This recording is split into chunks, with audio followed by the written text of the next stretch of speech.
movie so deeply that you forgot yourself. Your heart beats with the hero's fear. Your eyes fill with the heroine's tears. When the villain strikes, you almost jump. When the lovers kiss, you feel your own chest expand with joy. And then, the lights come on. You look around. You realize you were sitting in a chair the whole time. You weren't the character. You were the one watching. But what if I told you that's exactly what's happening in your life? That you've been so absorbed in the movie of you that you've forgotten who's really watching. Think about what happens in a theater. At first, you know it's just a screen, just pixels and sound waves. But the more senses get involved, the booming sound, the glowing light, the emotions swelling, the more real it feels. Now imagine if the movie went further, not just sight and sound, but smell, touch, taste. If the character burns their hand, you feel it. If they smell roses, you do too. And now, imagine one step deeper. Every sense is fully locked into the movie. You don't see the theater anymore. You don't hear the audience. You only feel what the character feels. At that point, wouldn't you completely believe you are that character? Wouldn't you forget there's a seat, a screen, a world outside the story? That's what's happening with you. Your senses are so locked into the movie of life that you've forgotten you're in a theater at all. But who is this you? If someone asks, "Who are you?" what do you answer? Most people say a name. But that's just a label given to you. It isn't you. You might point to your face in a mirror, but your face is constantly changing. Is the child's face you once had still you? Maybe you'd say, "This is my body." But every cell in your body changes over time. So which version is really you? What about your personality, your memories, your thoughts?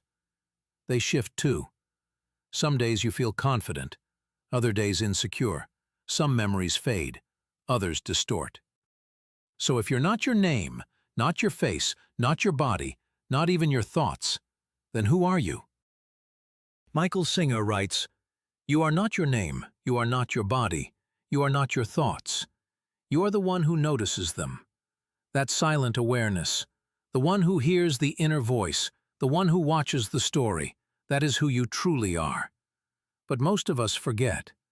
We live trapped as the character, clinging to every plot twist, mistaking the role for the actor.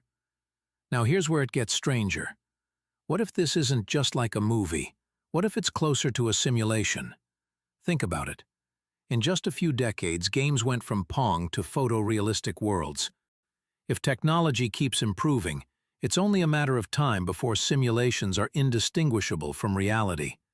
If that's possible, then it's more likely we're in a simulation than in the original, base reality. And if that's true, then you're not just a character in a story. You're an avatar in the most immersive virtual reality ever created.